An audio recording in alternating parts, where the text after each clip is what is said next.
Medieval winters were no joke, no central heating, no cozy blankets from the store, just cold, dark days and nights.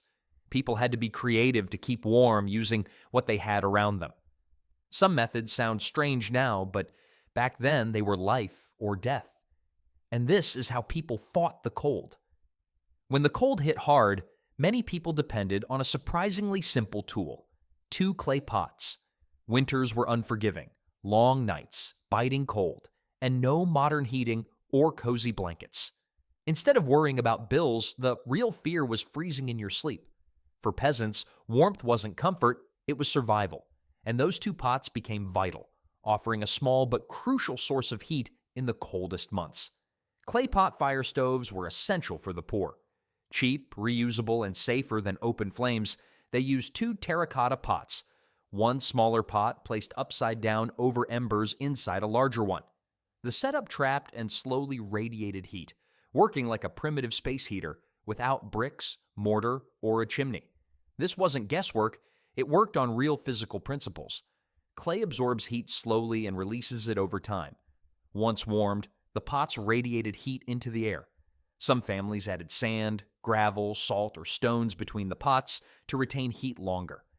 Records from the coldest years of the 1300s, during the Little Ice Age, show widespread use of these heaters in rural areas where fireplaces were rare or poorly built. Firewood was expensive, and laws restricted who could gather it. Nobles had fireplaces, and servants. Peasants used clay, ash, and any legal burnable scraps. 2 pots cost far less than a bundle of firewood, which could cost silver coins in winter. Sometimes these heaters were the only thing keeping families from frostbite. People improvised. Adding herbs like rosemary or lavender gave off a calming scent. Pine needles reduced smoke bitterness. It worked as a basic air freshener, masking the smell of wet wool, unwashed feet, and smoke. On colder nights, families used several pot heaters, near beds, doors, and straw bedding. Proper placement made a big difference. The warmth didn't spread far, but could thaw fingers and help kids sleep. But danger was close. These heaters cracked under extreme heat, especially if the clay was low quality or wet. A collapsing pot could spill embers onto wooden floors, bedding, or thatched roofs. Many homes were highly flammable. One accident could burn everything down. Town records from places like York, Ghent, and Bruges list fires started by these devices. Some spread across neighborhoods. In 1387, a heater was knocked over, allegedly by a cat, in a German village, destroying 12 homes and killing 3. By the late 1400s, towns started regulating them. Some banned them entirely. Others allowed use only during the day. Inspectors patrolled winter nights, checking for glowing windows or smoke. Getting caught could mean a fine equal to a week's wages. Still, families used them secretly when temperatures dropped below freezing. Archaeological digs across Europe have found scorched pots in sleeping areas. Some cracked from heat shock, others stained with smoke. In some cases, soot and ash layers help identify which pots were for heat, not cooking. These finds show how far people went just to survive winter. Today, a heater that spreads smoke, cracks, and starts fires wouldn't pass any safety check. But in the harshest centuries of the Middle Ages, people had few choices. The clay pot heater was cheap, clever, and, for a time, worth the risk. When winter temperatures dropped, medieval households adapted by changing their sleeping habits rather than relying on artificial heat or expensive fuel sources. One of the most widespread and practical solutions was group sleeping. Families would sleep together in a single bed to conserve warmth, using shared body heat to survive cold nights. This practice was common among both the poor and the wealthy, driven by necessity rather than comfort or tradition. In peasant homes, entire families slept in the same bed. Parents, children, grandparents, and sometimes even servants shared sleeping space. The arrangement followed a pattern. The most vulnerable, such as infants, the elderly, or the sick, were placed in the middle of the bed where it was warmest. Adults and older children who generated more heat and could tolerate colder air slept on the outer edges. This positioning helped reduce exposure to cold air and increased overall warmth, especially in households with no insulation, proper flooring, or protective wall coverings. The practice was not limited to lower-class households. Even in manor houses, it was common for groups of servants to share beds. Historical records indicate that 4 to 6 individuals would often sleep together, even in households with more resources and available rooms. Space was conserved and heat was maximized by minimizing the number of rooms that needed to be heated or maintained using firewood, coal, or peat. In addition to people, animals were frequently included in the sleeping arrangement. Dogs and cats were commonly allowed to sleep in beds, especially during the coldest months. In rural homes, smaller livestock such as lambs or piglets might also be brought indoors to provide added warmth and comfort. The presence of animals increased the ambient temperature in rooms without stoves or fireplaces, making sleep more bearable through the worst of the season and helping prevent hypothermia in extreme conditions. A few months ago, I had no idea what a health ring even was until my fiancée got me one, and I have to say, I'm shocked this isn't a widely known and used product. It tracks my stress levels, and what I found out is that some supplements made my stress score spike, while others actually helped bring it down. I adjusted a few things based on that, and honestly, I feel 10 years younger. My wife mainly uses it to track her menstrual cycles, and she is obsessed with her sleep quality score. I noticed they are currently running a limited 69% discount, but I don't know how long it will last. It's currently only $60, and it's clear. This one is the best bang for your buck, with other health rings priced around $350 with less functions. They managed to price it this low because they cut out the middleman like Amazon, Walmart, etc., who drive up the price and take a big margin, ending up with the customer paying 3 to 5 times more. If you are on TV, you can check it out yourself by pausing the video and scanning the QR code with your phone camera or clicking the first link in the description of this video. The economic benefits of group sleeping were significant. Heating multiple rooms was costly, and in many homes, only the main room had a fireplace. Body heat was a reliable and renewable resource, and grouping together eliminated the need for excess fuel. When fuel like firewood, peat, or dung was scarce or expensive, conserving heat through close contact was often the only viable solution for poor or rural families trying to survive harsh winters. However, the drawbacks were notable.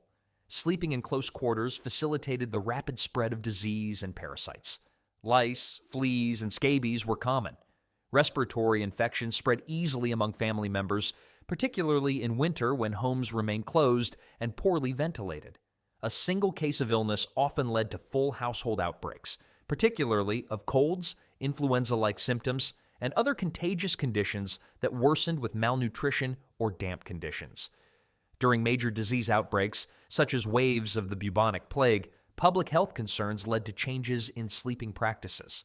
By the 15th century, some regions introduced restrictions on bed sharing and emphasized better hygiene. In monastic settings and some urban households, rules were established to reduce contact during sleep, including requiring face coverings or designated sleeping positions. These measures marked early attempts to reduce infection through sleeping arrangements in pre-modern settings, though enforcement and effectiveness varied greatly across regions and communities. While body heat was free, some medieval people sought a more sophisticated heating approach with truly even warmth.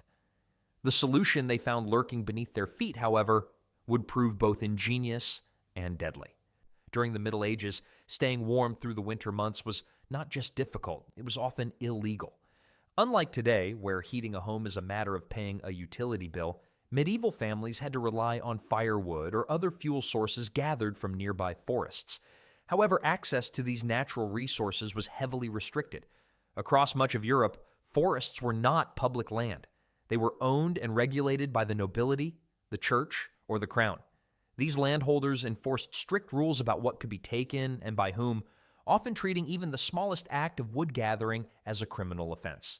In England, the forest laws established by William the Conqueror in the late 11th century were among the harshest. Designed originally to preserve hunting grounds for royalty and their guests, these laws placed vast tracts of land off limits to commoners. Within these designated royal forests, it was illegal to cut down trees, remove branches, or even gather wood that had already fallen naturally to the ground. Violators could face severe penalties, including fines, imprisonment, or, in theory, physical mutilation. Although the most extreme punishments were rarely carried out for minor offenses like picking up fallen sticks, the threat alone was often enough to instill fear. Similar restrictions existed across the continent. In France, the system of forest regulation included the droit de ramassage, which allowed peasants to gather wood only under tightly controlled circumstances. They were permitted to collect fallen twigs, but only those they could reach without tools. Anything beyond that, such as cutting branches or digging for roots, was forbidden without permission from the forest's owner. In practice, this meant that a family's ability to heat its home during the winter was entirely dependent on what the authorities deemed acceptable, regardless of need or hardship. Yet need often overrode legality. As winters grew colder and firewood remained scarce, wood theft became a common and necessary crime. Historical court documents from the mid-13th to mid-14th centuries show that in some regions, wood theft made up nearly 40% of all winter-related offenses. The punishments varied significantly depending on the location and the governing authority. In parts of medieval Germany, peasants caught stealing wood could be fined the equivalent of 2 weeks' wages, a significant burden for impoverished families. In English villages, offenders might be placed in public stocks to be humiliated in front of their neighbors. In the most serious cases, especially repeat offenses within protected royal forests, individuals could be jailed or physically punished, though such harsh outcomes were not common for first-time offenders. Despite the legal risks, communities developed increasingly sophisticated methods to gather fuel without being caught. These efforts were often coordinated at the village level. Silent woodcutting tools were crafted with cloth-wrapped blades to muffle the noise. Gathering teams were rotated on different nights to avoid creating patterns that could be detected by patrolling forest wardens. These wardens, employed by local lords or royal agents, were tasked with monitoring forest activity and apprehending anyone violating the rules. Villagers viewed them with a mixture of resentment and caution, knowing that being caught could mean fines their families couldn't afford. Or worse, women played a central role in this dangerous work. Analysis of court records from multiple regions shows that women made up more than 60% of those charged with wood theft.